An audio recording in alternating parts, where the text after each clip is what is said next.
Hi friends, welcome to Chennai food. இப்போ Deepavali டைம்ன்றதுனால sweets எல்லாம் கடையில் போயிட்டு நிறைய பேர் வாங்குவாங்கங்க. அதுக்கெல்லாம் அவசியமே இல்லைங்க. ரொம்ப சுலபமாக நம்ம வீட்டிலேயே தேவையான ஸ்வீட்ஸை செய்யலாம். இன்றைக்கி பார்த்தீங்கன்னா மைசூர் பாக் ரொம்ப சாஃப்டாக வாயில் வச்ச உடனே கரையக்கூடிய வகையில் ரொம்ப டேஸ்டியாக ரொம்ப சுலபமாக எப்படி செய்கிறதுன்னு பார்க்க போகிறோம். வாங்க பார்க்கலாம்.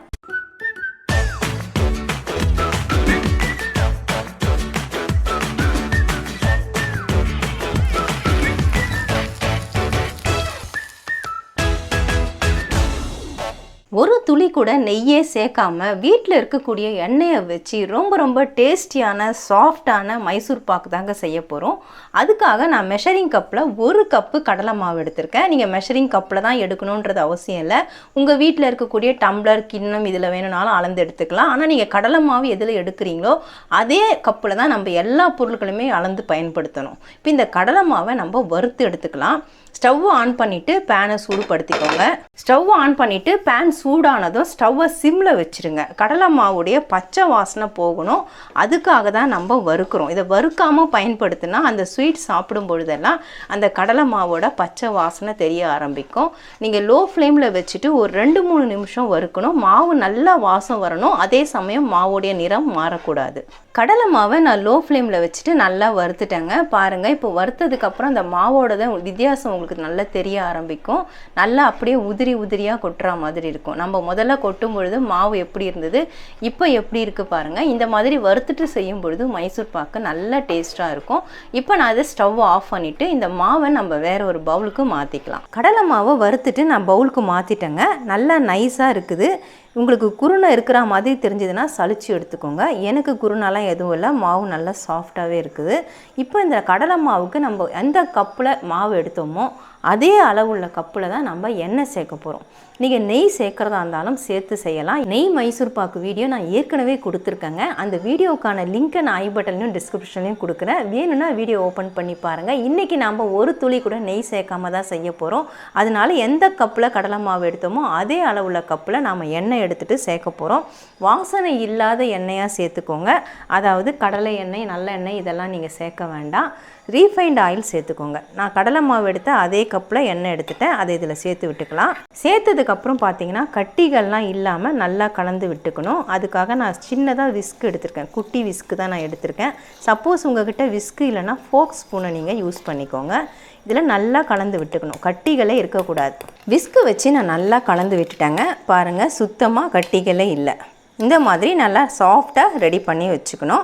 இதை அப்படியே நம்ம ஓரமாக வச்சிடலாம். அடுத்ததாக நீங்கள் இந்த ஸ்வீட்டை ஊற்றுறதுக்காக பயன்படுத்தக்கூடிய ட்ரே ஏதாவது எடுத்துக்கோங்க. இல்லை தட்டு கூட நீங்கள் எடுத்துக்கலாம். நான் ட்ரே தான் எடுத்திருக்கேன். இதில் நம்ம எண்ணெய் சேர்த்து விட்டுக்கலாம்.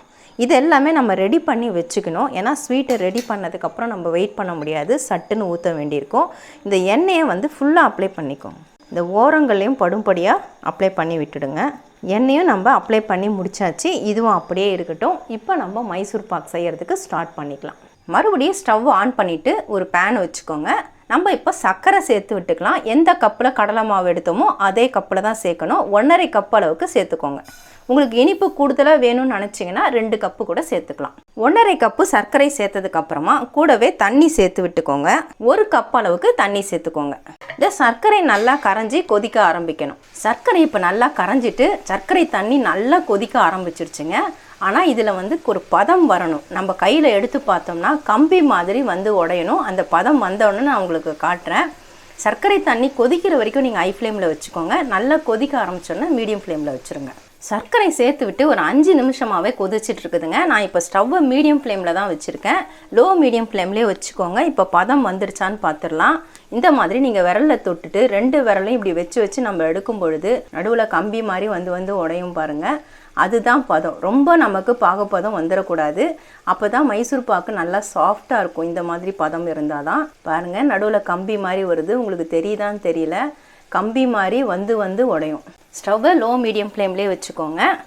இந்த மாவை மறுபடியும் ஒரு மிக்சிங் கொடுத்துட்டு சேருங்க. இல்லைனா அந்த மாவு எல்லாமே அடியில் தங்கியிருக்கும். எண்ணெயோடு சேர்ந்து நல்லா மிக்ஸ் ஆகணும். இந்த மாதிரி விஸ்க் வச்சு நல்லா கலந்து விட்டுட்டு அதுக்கப்புறமா சேர்த்து விட்டுருங்க. சேர்த்துட்டு நல்லா கலந்து விடுங்க. அந்த ஜீராவோட சேர்ந்து இந்த மாவும் நல்லா மிக்ஸ் ஆகணும். தேவையான இடத்துல அப்பப்போ ஹை ஃப்ளேம் வச்சுக்கலாம், அப்பப்போ லோ ஃப்ளேமும் வச்சுட்டு தான் இந்த ஸ்வீட்டை நம்ம செய்யணும். இப்போ ஜீராவோட நல்லா மிக்ஸ் ஆகிடுச்சு பாருங்கள், உங்களுக்கு பார்க்கும்போதே தெரியும். ஒரு ஃபியூ செகண்ட்ஸ் தான் நான் கலந்து விட்டேன். ஜீராவும் அந்த மாவும் நல்லாவே மிக்ஸ் ஆகிடுச்சு.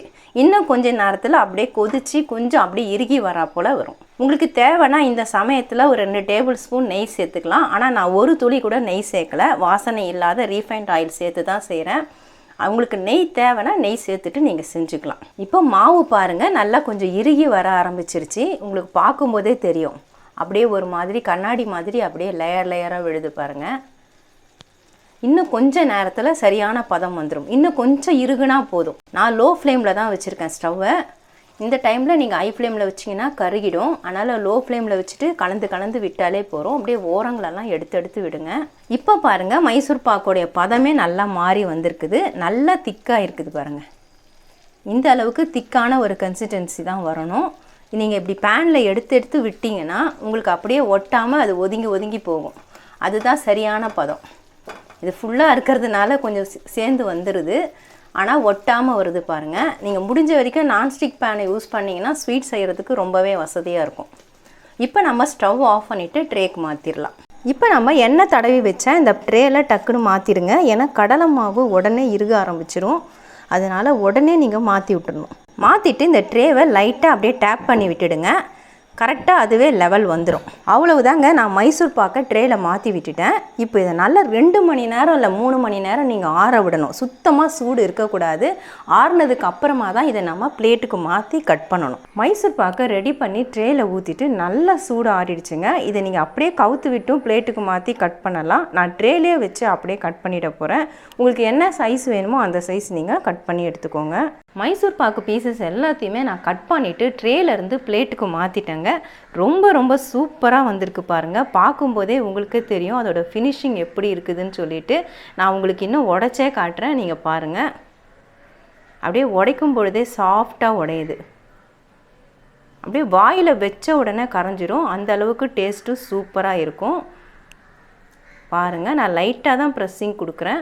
அந்த அளவுக்கு ரொம்ப சாஃப்டாக உடஞ்சிட்ருக்குது. நம்ம ஒரு துளி கூட நெய் சேர்க்கலை, வெறும் எண்ணெயை மட்டுமே வச்சு ரொம்ப சாஃப்டான மைசூர் பாக்கு ரெடி பண்ணியிருக்கோம். நீங்களும் இந்த தீபாவளிக்கு கடையில் போயிட்டு ஸ்வீட் வாங்காமல் உங்கள் வீட்லேயே ஒரு கப்பு கடலை மாவை வச்சு வீட்டில் இருக்கிற எண்ணெயை வச்சு ரொம்ப சாஃப்டான டேஸ்டியான மைசூர் பாக்கை ரெடி பண்ணலாங்க. நெய் மைசூர் பாக்கு வீடியோ நான் ஏற்கனவே கொடுத்துருக்கேன். அந்த வீடியோக்கான லிங்க்கே நான் டிஸ்கிரிப்ஷனில் கொடுக்குறேன். உங்களுக்கு எண்ணெய் சேர்த்து செய்கிறது பிடிக்கும்னா இந்த மாதிரி செஞ்சு சாப்பிட்டு பாருங்கள். இதுவும் ரொம்பவே டேஸ்ட்டாக தான் இருக்குது. நான் டேஸ்ட்டு பார்த்துட்டு தான் சொல்கிறேன். அதாவது நெய் பிடிக்காதவங்க எண்ணெய் சேர்த்து தான் செய்வாங்க. அதனால தான் நான் அது மாதிரி செஞ்சு காமிச்சிருக்கேன். நீங்களும் கண்டிப்பாக இதே மாதிரி இதே ரேஷோவில் இதே அளவுகளோடு நீங்கள் செஞ்சு பாருங்கள். ரொம்ப டேஸ்டியான சாஃப்டான வாயில் வச்ச உடனே கரையக்கூடிய வகையில் மைசூர் பாக்கு நமக்கு கிடைக்கும். கிட்டத்தட்ட பார்த்தீங்கன்னா எனக்கு 1 கிலோ வரைக்கும் மைசூர் பாக்கு கிடச்சிருக்கு. நான் 1 கப்பு கடலை மாவு 1.5 கப்பு சர்க்கரை தான் சேர்த்தேன். இதுக்காக நமக்கு அதிகமாகவே செலவாகலை. ரொம்ப குறைஞ்ச செலவில் இந்த அளவுக்கு நிறைய குவான்டிட்டி நமக்கு கிடச்சிருக்கு. கண்டிப்பாக நீங்களும் ட்ரை பண்ணி பாருங்கள். ரொம்ப சாஃப்டான டேஸ்டியான மைசூர் பாக்கு ரொம்ப சுலபமாக எப்படி செய்கிறதுன்னு வீடியோவில் பார்த்துருப்பீங்க. கண்டிப்பாக நீங்களும் இந்த தீபாவளிக்கு ட்ரை பண்ணி பாருங்கள். உங்களுக்கு இந்த வீடியோ பிடிச்சிருந்தா லைக் பண்ணுங்கள், ஷேர் பண்ணுங்கள், சப்ஸ்கிரைப் பண்ணுங்கள். பக்கத்தில் இருக்க பெல் ஐக்கானை கிளிக் பண்ணிக்கோங்க. அதில் ஆல்னு ஒரு ஆப்ஷன் காட்டும், அதையும் கிளிக் பண்ணிக்கோங்க. நன்றி, வணக்கம்.